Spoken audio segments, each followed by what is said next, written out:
Donc le strip till de marque Carré, qui s'appelle donc Inro, nous permet de travailler uniquement la bande de référence du semis, ce qui correspond pour des écartements à 75 par exemple, à un travail sur 25 cm.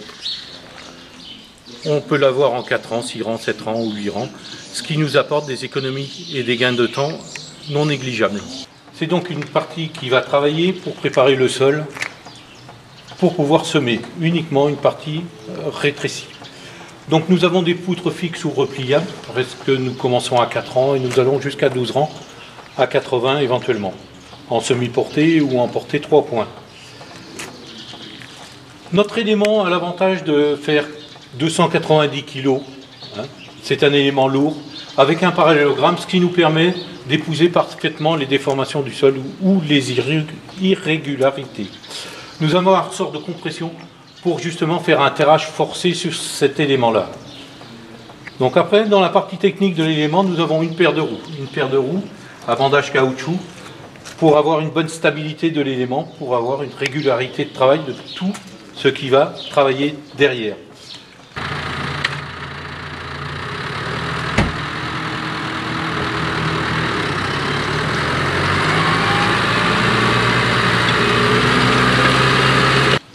Première fonction, un disque ouvreur ici, soit lisse, soit crénelé, qui lui est sécurisé par un ressort de compression. Donc si on a un caillou, le ressort va faire la compensation.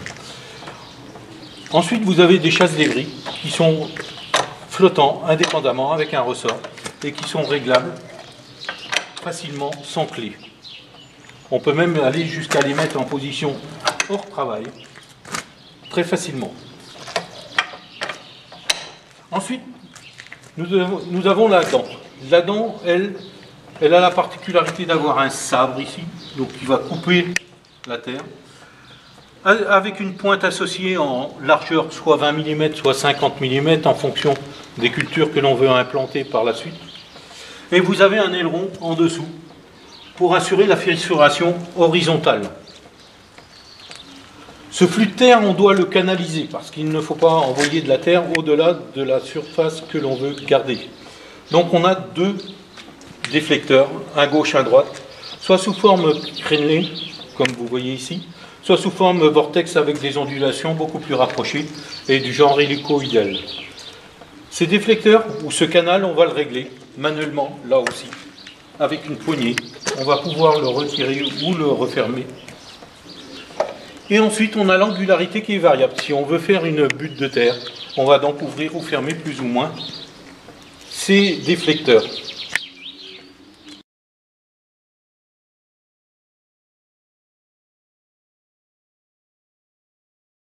J'ai oublié de vous dire, la dent est réglable de 0 à 30 cm, sachant que chaque trou correspond à 2 cm de profondeur, en plus ou en moins.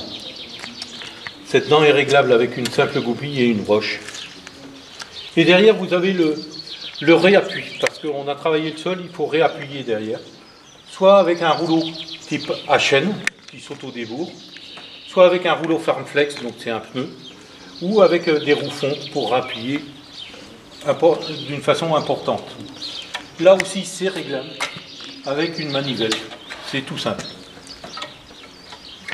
Donc l'avantage de la machine Carré, c'est que tous les réglages, vous l'avez vu, se font manuellement sans clé.